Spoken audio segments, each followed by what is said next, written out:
importante muna yung kalusugan ni Pangulong Duterte. Kulang-kulang yung mga, sana yung mga medtech kanina ayaw papasukin.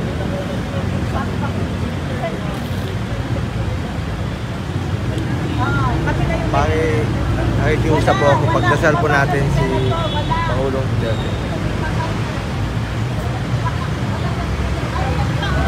Okay lang. Bababa na ako para makabalik na siya. Hindi na ako papasok. Ayaw akong papasukin dito.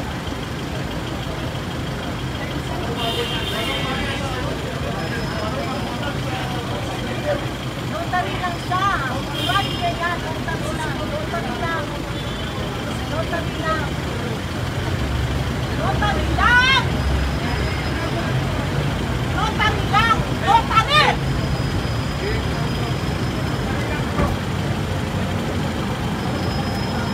Karapatan ng presidente yan. Wala nang kaso eh.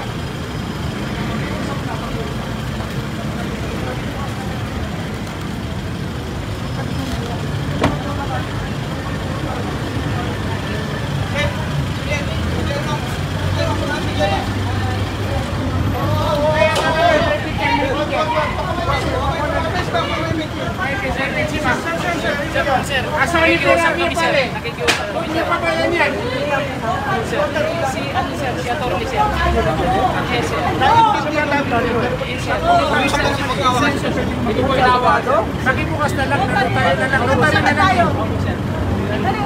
Bro, pagbigyan mo na, notary lang yun naman eh. Nasa batas yan. Sir, papasok na ako. Kung ano daw sir, yung lumabas sila daw siya nang mapasok sir. Di, sila lang.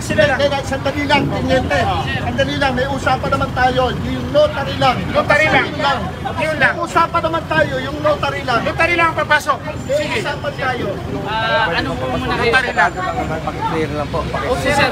Notary lang. Hindi namin trabaho na yung pakiclear lang yung abogado lang. Yes, sir. Pinarating ko po, sir. With Karapatan, regards sa... karapatan ng bawat Pilipino magkaroon ng abogado. Alam niyo, Pinarating ko po, sir. Pinarating ko, unfortunately, sir, yun po ang instruction sa amin, sir. naiintindihan namin Opo, kayo. sir. Naiintindihan namin kayo. Opo, sir. Nakikiusap lang po. Opo, sir. Pakipaalam lang po naman. Opo, sir. Notary lang naman ay papasok eh. Yes, sir. Sige bro. Hininga na po namin ng request yun, sir.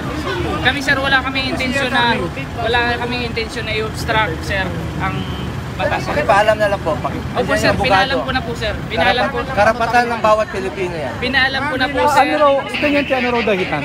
Yun po, sir, ang instruction Kaya namin. alam ko, sumusunod lang, pero anong dahilan? There must be a reason. Pakiusap lang. Ano lang, pakiusap lang. Pilipino tayo. One love, one mission. Ano ba yan? Notary lang. Notary lang yan. Sila ang papasok. Abogado lang ang papasok. Abogado. Notary lang. Sige, papasukin na lang yan, sir. Notary lang. Notary. Siniyak na pa, tiniente. Yung 5 o'clock ng Supreme Court. Inaako lang kami, 5 o'clock lang na Supreme Court. Hanggang alas 5 lang ang Supreme Court. Pare. Nandito si sir. Saan niya? Gusto ko pumasok na kami na. Yung po, sir, ang instruction. Pare, yung notary lang naman eh. Sir, na-erase ko na po yung concern, sir. Unfortunately po, sir, yun ang instruction sa amin, sir. Yung document lang po na kinukuha, yun lang po yung dadalhin. Yun na lang. Dokumento lang naman namin. Sandali. Kailangan manumpa Yun lang. PRRD Opo, doon sa sir. notar. Opo, sir. Ito, Pero notaryo. na-erase na nga po namin yung concern na yun na, Okay. sir. And then, ngayon yung document, sir.